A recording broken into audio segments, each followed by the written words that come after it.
Comment faire quand nos enfants ne font pas ce qu'on leur demande? Mon deuxième fils s'appelle Elliot. Et Elliot, pendant très longtemps, systématiquement, il faisait exactement ce que je lui disais de ne pas faire. Et forcément, il le faisait juste après que je lui dise de ne pas le faire. Et ça me mettait dans une colère noire. J'ai tout essayé. J'ai essayé de lui expliquer, de le raisonner, de le punir, de lui donner une fessée. Rien ne fonctionnait. Rien ne changeait la donne. Jusqu'à ce qu'un jour, j'ai une prise de conscience. Je m'appelle Emilia Fleumer-Bourré et je suis coach parental. J'accompagne justement les mamans qui souhaitent arriver à bout à ce genre de comportement difficile. Et surtout, j'accompagne la femme qui est derrière elle à s'épanouir dans sa vie de maman et surtout dans sa vie de femme.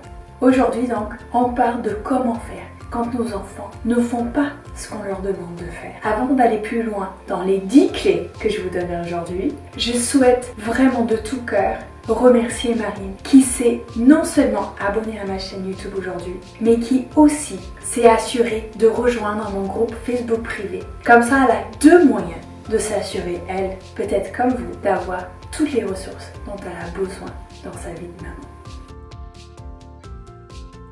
Quelles sont donc ces 10 clés que j'ai préparées pour vous aujourd'hui? On va y aller de la plus évidente à la plus essentielle. Donc restez avec moi jusqu'à la toute fin.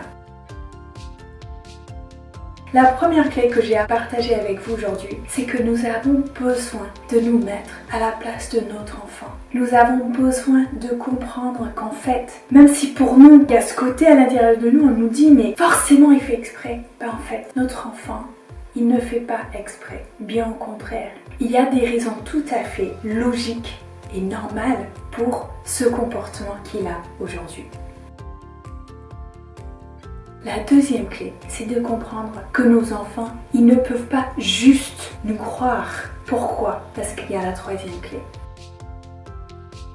C'est qu'ils ont besoin de tester, goûter, expérimenter pour apprendre. Ils ne font pas exprès. Ils ne peuvent pas juste nous croire parce qu'ils ont besoin de tester par eux-mêmes. Ces 3 clés-là sont essentielles pour comprendre qu'est-ce qui se passe pour notre enfant quand il ne nous écoute pas. La 4e clé, c'est que j'ai besoin d'adapter l'environnement à mon enfant. Et quand je n'arrive pas à faire ça, du coup je m'assure d'avoir des crises. Je m'assure de mettre mon enfant en échec. Comment je le fais? C'est la 5e clé. Je réduis par exemple ou j'arrête les activités et les endroits qui mettent mon enfant en difficulté. Par exemple, si mon enfant au restaurant, il ne sait pas rester assis à table, je ne l'amène pas au restaurant. J'arrête jusqu'à ce qu'il soit en capacité d'y aller. La 6e clé, c'est que je prévois ce que je fais en fonction des capacités de mon enfant. Par exemple, si mon enfant ne sait pas traverser la rue en sécurité, si encore et encore il traverse sans regarder, sans mon accord, du coup, je m'assure de me garer le maximum dans des endroits où il n'aura pas à traverser la rue. La 7e clé, je m'organise pour m'assurer tant que possible que quand je suis avec mon enfant, je suis 100% disponible pour lui. Par exemple, je vais préparer le repas du soir avant d'aller chercher mon enfant à l'école. Parce que quand il va rentrer de l'école, il va avoir besoin de ma disponibilité. Et donc quand le repas est déjà préparé, tout va bien, je suis disponible pour lui. Je m'assure en ce faisant d'avoir beaucoup plus de calme, beaucoup moins de crise en arrivant après l'école. La 8e clé, là on rentre dans les clés les plus importantes. Je baisse mon niveau d'exigence, je baisse mon niveau d'attente vis-à-vis de mon enfant. J'accepte en fait aujourd'hui cette chose-là que je lui demande. C'est dur, c'est difficile pour lui et je m'adapte en fonction.